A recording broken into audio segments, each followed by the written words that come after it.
क्या आप भी मैट्रिक बोर्ड परीक्षा 2025 में शामिल होने वाले विद्यार्थी हैं और आपको टेंशन है कि हमारी विषय की तैयारी किस प्रकार से होगी? तो बिल्कुल आपको चिंता करने की बात नहीं है, क्योंकि इस वीडियो के माध्यम से हम लेकर आए हैं बिहार बोर्ड सामाजिक विज्ञान का मॉडल पेपर, जो बिल्कुल ओरिजिनल पीडीएफ में भी प्राप्त आपको हो जाएगा और इसमें एक एक प्रश्नों का उत्तर आपको सही सही सटीक बताया जाएगा, ताकि आपके बोर्ड एग्जाम 2025 में जब आप एग्जाम देने जाए तो बिल्कुल हूबहू यही प्रश्न आपके पेपर में पूछा जाए। तो चलिए हम देरी नहीं करते वीडियो को शुरू करते हैं और देखते हैं एक एक प्रश्न क्या है। बिल्कुल आप लोग कसम खा लीजिए कि 1 से 80 प्रश्न बताया जाएगा, जो बिल्कुल आप लोग शुरू से अंत तक देख लीजिएगा। बिल्कुल यह वीडियो 10 मिनट के अंदर खत्म कर दी जाएगी और आपका जो है ज़्यादा क्वेश्चन पढ़ने की झंझट बिल्कुल खत्म हो जाएगा और एक ही वीडियो से आपको एसिस्ट यानी सोशल साइंस के सारे ऑब्जेक्टिव तैयारी कर लीजिएगा। तो चलिए देरी नहीं करते हुए वीडियो को शुरू करते और देखते हैं कि आज का वीडियो का पहला प्रश्न है कि इटली एवं जर्मनी के एकीकरण के विरुद्ध कौन देश था? बिल्कुल आपको सुनना है। अगर आपके पास टाइम नहीं हो देखने के लिए तो बिल्कुल आप ऑडियो क्लिप के माध्यम से भी सुन सकते हैं। तो इटली एवं जर्मनी के एकीकरण के विरुद्ध कौन देश था? तो याद रखिएगा कि यह जो देश था वह ऑस्ट्रिया था। आपको इसी प्रकार से ऑप्शन 4 मिलेंगे, वहां से किसी एक ऑप्शन को चूज करना है और ओएमआर सीट में आपको ए, बी और सी करके और डी करके ऑप्शन डी रहेगी और जैसे आपका सी सही है तो आप सी वालों को ऐसे कलर करके आएंगे। बिल्कुल आप देरी मत करिए, इस वीडियो को शुरू से अंत तक देख लीजिए और इस यूट्यूब चैनल के माध्यम से बहुत सारे वीडियो बनाए गए हैं जो आपको बिल्कुल बोर्ड एग्जाम में आने वाले क्वेश्चन हैं।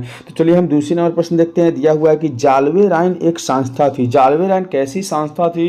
तो याद रखना है कि जालवे राइन एक व्यापारियों की संस्था थी, इसलिए ऑप्शन बी बिल्कुल इसका सही उत्तर हो जाएगा। और फटाफट यदि इस यूट्यूब चैनल को सब्सक्राइब नहीं किया तो बिल्कुल सब्सक्राइब करके वीडियो को लाइक करके दोस्तों के साथ शेयर कर दीजिए, ताकि आपका दोस्त भी देखकर और अच्छे अंक प्राप्त कर सके। तो चलिए हम लोग तीसरी प्रश्न की ओर बढ़ते हैं। तीसरी प्रश्न दिया हुआ है कि साम्यवादी शासन का पहला प्रयोग कहाँ हुआ? तो साम्यवादी शासन का पहला प्रयोग कहाँ हुआ? इस प्रश्न का उत्तर है रूस में किया गया था, इसलिए ऑप्शन इसका बिल्कुल ए सही उत्तर है। एक एक प्रश्न को ध्यान से सुनिएगा, प्रत्येक प्रश्नों को हम 2 बार पढ़ के खुद बताएंगे ताकि आप सुनकर भी याद कर सके। तो चलिए हम 4 नंबर प्रश्न देखते हैं। दिया हुआ कि हिंद चीन क्षेत्र में अंतिम युद्ध समाप्ति के समय हिंद चीन क्षेत्र में अंतिम युद्ध समाप्ति के समय अमेरिकी राष्ट्रपति कौन थे? तो हिंद चीन में जब अंतिम युद्ध समाप्त होने वाला था तो उस समय अमेरिका का राष्ट्रपति कौन था, यह पूछा जा रहा है। तो याद रखिएगा कि निक्सन, यानी ऑप्शन बी बिल्कुल सही है। निक्सन वहां के अमेरिका के राष्ट्रपति हुआ करते थे।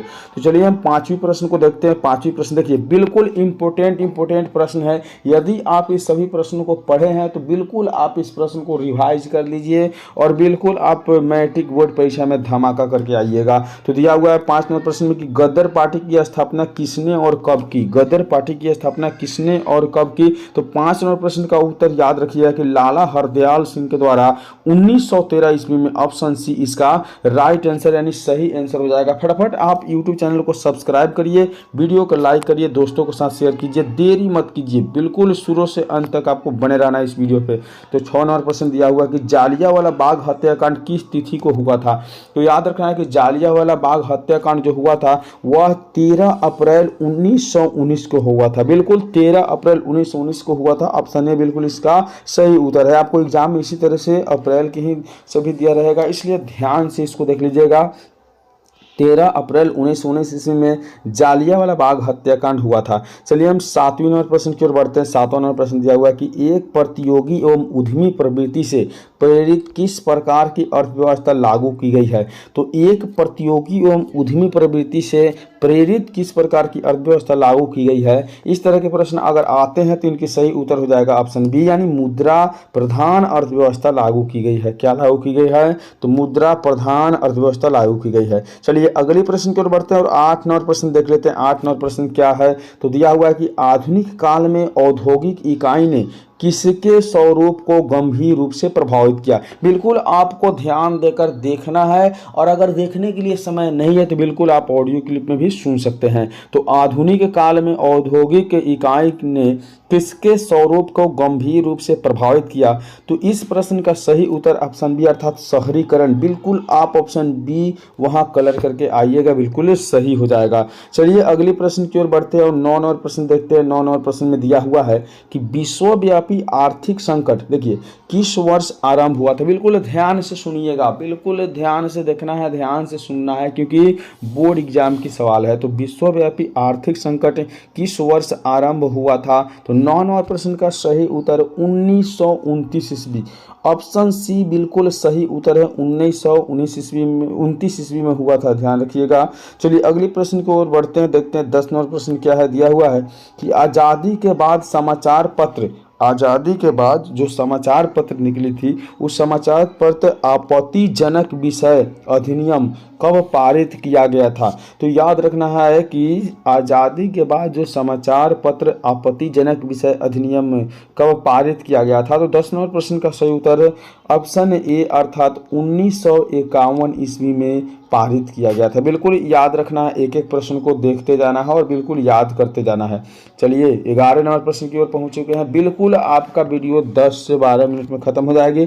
दिया हुआ है 11 नंबर प्रश्न की एल्युमिनियम बनाने में किस खनिज की आवश्यकता पड़ती है? एल्युमिनियम बनाने में किस खनिज की आवश्यकता पड़ती है?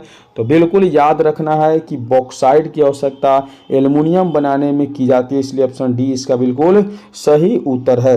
तो आगे बढ़ते हैं। बिल्कुल आप लोग से रिक्वेस्ट है कि वीडियो को अंत तक जरूर देखिएगा। अगर वीडियो को लाइक नहीं किया तो लाइक करके, चैनल को सब्सक्राइब नहीं किया तो बिल्कुल सब्सक्राइब करके रखिए, क्योंकि आपको बोर्ड एग्जाम में धमाका करना है तो इस तरह के वीडियो आपको देखना पड़ेगा। तो 12 नंबर प्रश्न दिया हुआ है कि देश में तांबे का कुल कितना भंडार है? तो देश में तांबे का कुल कितना भंडार है यह पूछा जा रहा है। तो याद रखिएगा कि इसकी सही उत्तर ऑप्शन बी अर्थात 125 करोड़ हो जाएगी।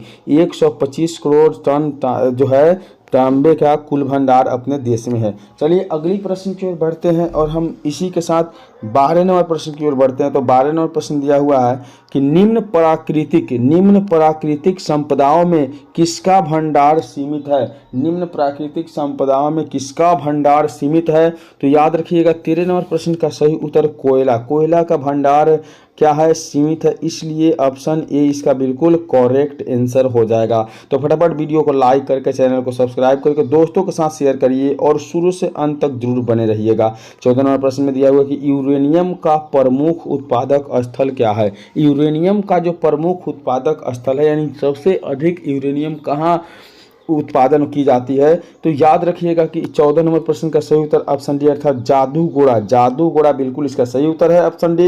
एक एक प्रश्न को ध्यान से सुनना है और बिल्कुल इसके सारे ऑब्जेक्टिव को देखकर सही ऑब्जेक्टिव का चयन करना है। तो चलिए दिया हुआ है 15 नंबर प्रश्न में कि भारत के किस राज्य में सौर ऊर्जा का विकास सर्वाधिक संभावनाएं हो सकती है? भारत का वह कौन सी राज्य है जहां सौर ऊर्जा का विस्तार के लिए सर्वाधिक संभावनाएं हैं?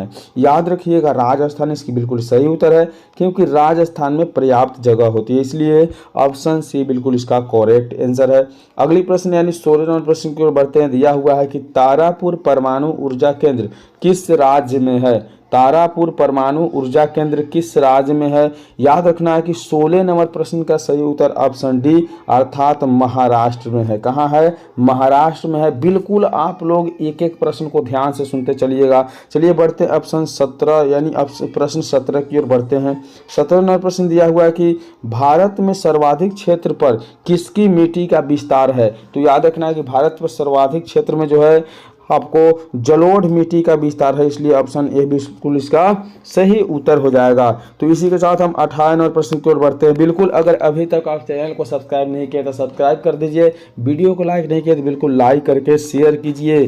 चलिए अगले प्रश्न की ओर बढ़ते हैं। 18 नंबर प्रश्न दिया हुआ है, किसका कथन है कि संसाधन होते नहीं है बनते हैं? किसका कथन है कि संसाधन होते नहीं है बनते हैं? तो इस प्रश्न का सही उत्तर है जिमरमैन का, यानी ऑप्शन ए बिल्कुल सही है। जिमरमैन के द्वारा कहा गया था कि संसाधन होते नहीं है, संसाधन बिल्कुल क्या करते हैं? बनते हैं। चलिए 19 नंबर प्रश्न देखिए, बिल्कुल इंपॉर्टेंट प्रश्न आप 2025 में बिल्कुल यही प्रश्न आने वाला है आपके मैट्रिक बोर्ड परीक्षा में। तो दिया हुआ है 19 में कि कोसी नदी घाटी परियोजना का प्रारंभ कब हुआ था? कोसी नदी घाटी परियोजना कब प्रारंभ हुआ था, यह पूछा जा रहा है। तो 1955 ईस्वी में, याद रखना है। ऑप्शन डी बिल्कुल सही उत्तर है, 1955 ईस्वी में। अगले प्रश्न की ओर बढ़ते हैं और देखेंगे 20 नंबर प्रश्न दिया हुआ है कि कुशेश्वर स्थान किस जिला में स्थित है। तो याद रखना है कि कुशेश्वर स्थान जो है दरभंगा जिला में स्थित है, इसलिए ऑप्शन बी इसका बिल्कुल सही उत्तर है।